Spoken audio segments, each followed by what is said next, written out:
lights were not too bright for Shedeur Sanders in his preseason debut, finishing his night playing 3 quarters, 14 of 23 passing, 138 yards, a couple of deep throws, a 30-yard bomb, 19 yards rushing, 2 touchdowns to no interception. Like I said, the lights aren't too bright, but that quarterback room might be a little bit murkier. We now welcome in CBS Sports NFL analyst Emory Hunt on the heels of Shedeur Sanders' preseason debut. And listen, I'm going to give you your flowers, Emory. This does not happen often, but you have been on the Shedeur hype train, or at least you've been shutting down the Shedeur Sanders disrespect. But now you got to see firsthand his performance in the Browns preseason opener. He humbly said on the sidelines that he didn't think he was Sharpe at all. But now I want to get Emory's thoughts. What you expect shouldn't surprise you. So I'm not surprised by this, Kiana, and I appreciate you giving me my flowers, because at the end of the day, we saw this before against Florida A&M when he first debuted at Jackson State. Florida A&M was ranked in the top 15. It was a torrential downpour down at the Orange Blossom Classic in Miami. Shedeur Sanders, first time we ever saw him play college football, went out there, balled, led an upset victory against FAMU. First time he debuted as an FBS quarterback against a highly ranked TCU squad, he went out there, put up 500 yards and 4 touchdowns in an upset victory over TCU in Fort Worth, Texas. So why wouldn't I expect him to come out here in his debut, show up and show out? Because what we saw from him in this ball game was all the things we saw from him throughout his career: touch, timing, anticipation, elite level accuracy, toughness within the pocket, willing to stare down a gun barrel and fire a shot downfield, showing that he can escape outside the pocket, better athlete than given credit for, and showing that he can make plays when he threw the nice little floater down to Luke Flourier down the sideline for a chunk play, and also maximizing opportunities in the red zone. 3 trips, 3 touchdowns. He played well tonight. Most certainly, but a lot of people don't always make that same transition from what they're doing in college and get to do that in the pros. And while this might be a very small sample size, I think nonetheless, agreeing with what you're saying, very encouraging from what we saw from him. But we did get to see a bit of everything from Shedeur. His decision making when scrambling, big 3rd down conversion, we're talking about that, those touchdowns, but also we saw that he is still a rookie, okay? But how do you think maybe this performance on Friday night could alter his reps and ultimately maybe affect this quarterback competition? That's the real question at hand. Well, it probably doesn't affect it much in terms of where he's going to move up, although it should. But at the end of the day, it's just one game, one viewing of him in a live game setting. But they should have confidence that, hey, we could throw him in any situation and he's going to succeed. What I like to see him do more of is get more of those receivers to lock in when you have those scramble drills. We saw him get outside the pocket, and we saw him do the whirly bird, serpentine back there in the pocket and almost took a sack. Why weren't receivers working back to him? That's something that he and those receivers on the 3rd or 4th team got to lock in on and make sure next time they get a chance that doesn't be the case. And again, we saw him do a lot of good things. The ball came out of his hands quickly.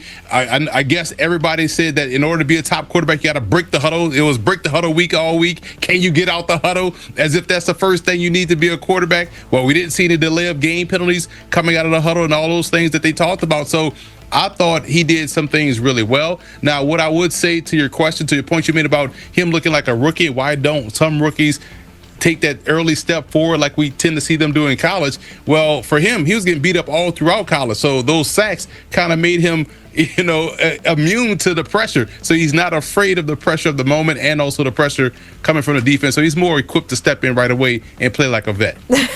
Most certainly, he's already equipped considering what he went through and now doing so in the pros. But Emory, we got to talk about the other side of this matchup, because we did get to see a brief look at Bryce Young, who completed 4 of 6 of his passes for 58 yards and a handful of series. But I feel like what he did on the field might have been a bit overshadowed just by Shedeur's night and how he performed. But as far as Young, he did show a little bit of how he left off at the end of last season. We saw that spark. We saw some encouraging plays. But what did you like from Bryce and this Panthers offense?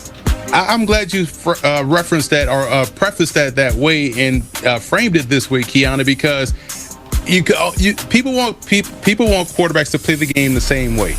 And not every quarterback has to play it the same way. What I like about Bryce Young's game and his style it's almost like a point guard leading the fast break. He's in transition. He's kind of weaving through the defense, and somebody's going to break free. He's going to dish him the football. We saw that on the touchdown pass to Jalen Coker.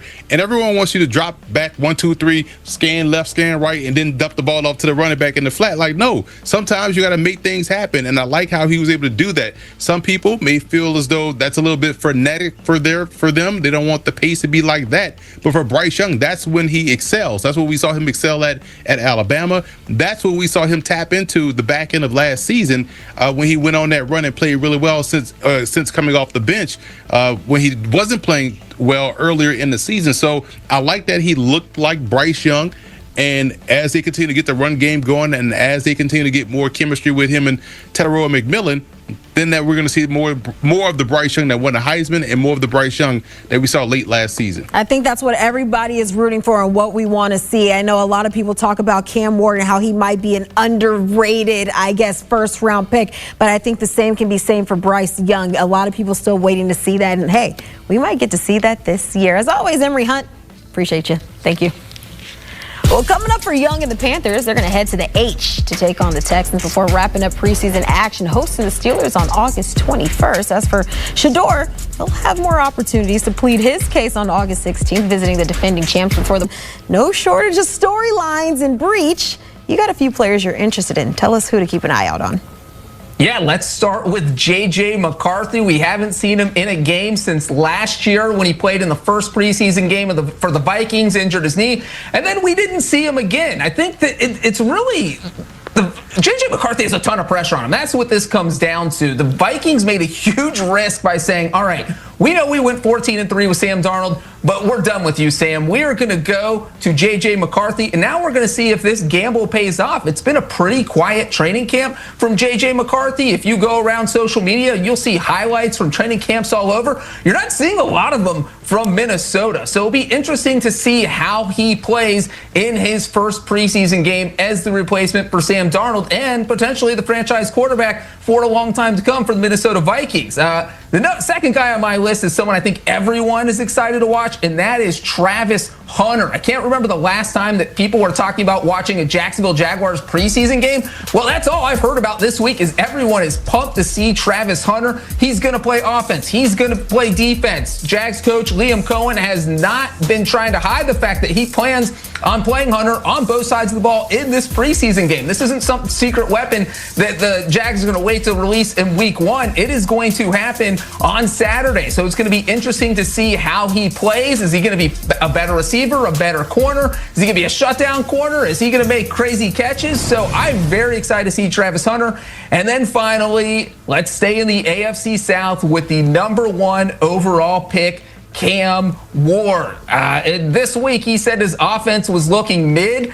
For you younger guys, you know what that means. Tyler, you might not. That's not a compliment. That means the offense is struggling right now. And that makes sense because he's a rookie quarterback. He's trying to learn a new offense. He's got new receivers, Van Jefferson, Tyler Lockett. So he's trying to build chemistry with those guys. They're also trying to learn a new offense. So it'll be interesting to see how far Cam Ward has come along so far in training camp. And obviously, it's okay to be mid right now because the goal is not to be mid when week 1 rolls around. So they still have about a month to fix things. And the first step towards doing that will be on Saturday night when Cam Ward makes his NFL debut.